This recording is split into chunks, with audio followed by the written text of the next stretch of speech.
전에 그 대검 감찰부장은 공모를 통해서 본인이 지원하신 거 아닙니까? 네. 그런데 그 감찰 의원하고는 그 5군단 시절에 군 복무에서 맞습니다. 군 예. 법무관으로 한고 예. 그 이후로는 연락이 없었죠. 그래서 네. 감찰부장의 본인이 공모해가지고 지원하셨으면서 감찰부장의 업무를 제대로 할 수 없었던 이유가 당시 검찰총장 때문에 그랬다.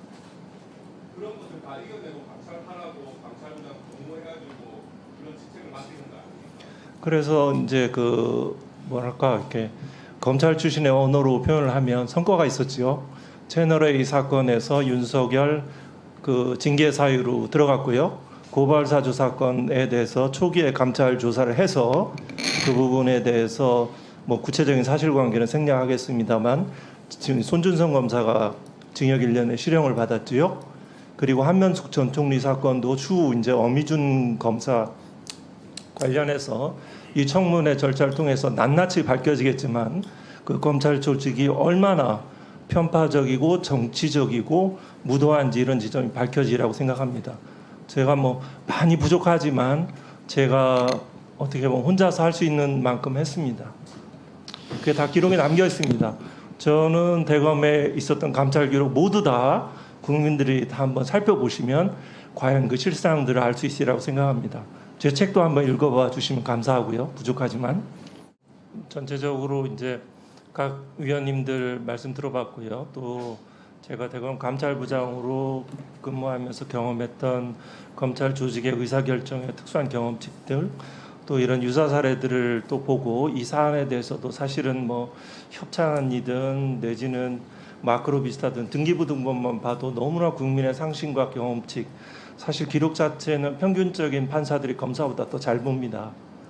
그 너무나 많은 국민의 상식과 어긋나는 이 부당한 결정들이 이루어졌고요. 그 밖에 이제 공소 제기 후 피고인에 대한 반복 소환 내지는 증언 내용에 대한 숙지, 반복, 때로는 기억에 반하는 진술을 하게 하거나 내지는 사적인 접촉 여기에서는 확인되지 않은 부분이 있어서 뭐 구체적인 그 심증 게시까지 표현하기는 좀 그렇지만 그런 사유들 그리고 제가 특히 무엇보다 중요하게 생각하는 것은 뭐 허용해 주신다면 예, 계속하세요. 예. 네.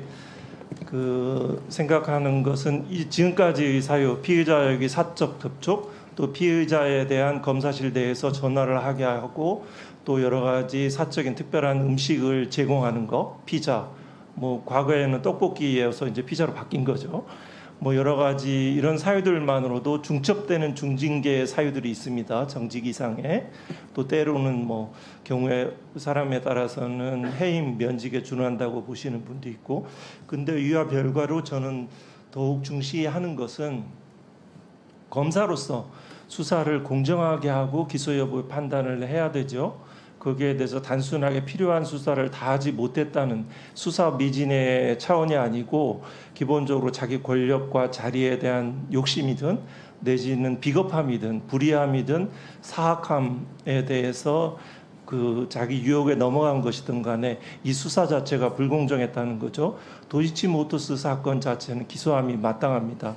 공범입니다. 부당이득 금액 자체도 명확하게 산정이 됐습니다. 여기에 대해서 왜 이렇게 국민들이 불필요한 의문을 가져야 되는지 모르겠습니다. 왜냐하면 일찍이 생각할 수 있는 것들이 있습니다. 김학의 동영상 어디까지 증명을 해야 됩니까? 그 얼굴이 아니라고 부인했던 사람들입니다. 기본적인 이 수사와 기소들이 정확하게 이루어지지 않으면 피해자가 발생합니다. 주식시장에서 증권시장에서 피해자들이 발생하고 인사를 반부패 수사 2부장으로 잘했다고 해서 그 대검의 그 차장검사급으로 승진해주고 또다시 재경 북부지검 시골도 아니죠. 지방 이런 쪽으로 가시면서 이렇게 승진하면 또 묵묵히 일하는 소수의 검사들 이 도이치모터스 수사하다가 인천지검으로 좌천된 젊은 검사들 있잖아요. 이런 여러 가지 중폭적인 그 피해들이 발생합니다. 기본적으로 이 지금 탄핵 전문에는 검찰 개혁의 일환으로 전개된다고 생각을 합니다. 검찰 개혁의 그 일환에서 기본적으로 이 두 가지 점들을 말씀하고 싶은데요. 검찰은 준사법기관이 아닙니다. 수사를 하는 대입되는 당사자입니다. 준사법기관이 아닙니다. 수사를 하지 않아야지 사법기관입니다. 검사들은 특히 특수부 검사들, 요직에 있는 검사들은 거짓말을 꽤 많이 합니다. 그 부분에 대해서 재판하시는 분들은 검사니까 이제 믿어주고 이래서 경우에 따라서 이 전문적이지 못한 경험치 좀 정리 마무리해 주시기 바랍니다. 네, 그렇습니다. 전체적으로 보면 탄핵 심판 청구를 하는 것이 합당한 사안이라고 생각을 합니다. 헌법재판소에서는 헌법재판소법과 헌법에 없는 중대성이라는 별도의 요건을 하지 말고요. 이건 행정 헌법기관이 아닙니다. 법관이 아닙니다. 그냥 일반 행정 공무원에 대해서 그 판단 기준에 대해서 한번 깊이 생각을 해주시고 현재 불출석한 증인과 각종 증거 자료에 대한 충실한 심리를 통해서 그 정의를 세워주셔서 우리나라가 국민들의 그 마음을 아프지 않게 좌절하지 않도록 그런 역할들을 해주셨으면 합니다. 사실은 구체적인 사안에 대해서 드릴 말씀이 많았는데 그 기회가 주어지지 않았습니다. 네. 저는 오늘 후보자 청문을 보면 검찰은 변하지 않을 것이다. 본질은 변하지 않을 거라는 생각을 합니다. 시대적 과제는 검찰 개혁이지만 또 시대 정치는 직접 민주주의의 강화라고 생각을 합니다. 세 가지 사례만 얘기하겠습니다. 직접 민주주의는 알 권리하고 표현의 자유하고 결정에 시민이 참여하는 겁니다. 세 가지 사례만 얘기하겠습니다. 도이치모터스, 제가 읽어본 그 언론의 보도와 그 자기 계좌를 이용하고 많은 20억이 넘는 이익을 받고 매수 주문을 하면 이건 주범입니다. 단순한 방조범이라고 어느 의원이 해석해서 제가 놀라겠는데요. 그 기소해야지 검찰 내 수사권 유지가 되는 거죠. 그 한 부분이 있고요. 또 하나는 그 명품백 사건, 이거 공정하게 구성되지 않습니다. 그 절차가 편파적입니다. 거기에서 기조부장이 이제 거기에서 그 정책기획과장이 간사하고 기조부장이 이제 그 구성에 참여를 하는데요. 거기에 이제 일방적인 무혐의 의견을 주장하는 그 당사자만 참석해서 하죠. 이거는 심지어 1분만도 못합니다. 선거인단의 추첨으로 그 위원이 구성돼야 되죠. 그 도이치모터스 저는 일반 시민들은 알선수재, 나아가 뇌물죄라고 생각합니다. 왜 시민들이 일반 시민이 생각하는 결정과 달라집니까? 또 하나 특수활동비. 왜 이렇게 얘기가 많습니까? 자료 공개하십시오. 거기에 저는 감찰부장의 경험에 비추어서 그게 본래 용도대로 쓰여진 사례가 극히 드물다고 생각합니다. 여기에 그 유상범 간사님, 또 곽규택 위원님, 또 주진우 위원님, 또 이성윤 위원님, 박균택 위원님 다 검찰 출신 국회의원들이죠. 네. 거기에 본래 용도대로 쓰신 분들 없습니다. 자료 공개하십시오. 네네. 정리해 주시죠. 그러면은 불필요한 논쟁들이 다 없어집니다. 네. 안동수 참고인 수고하셨습니다. 네. 이상하겠습니다. 네.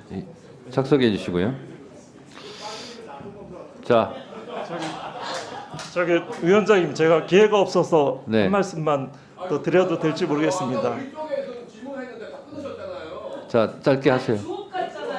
짧게 하세요. 예. 그 검찰 개혁의 핵심은 기소와 분리입니다.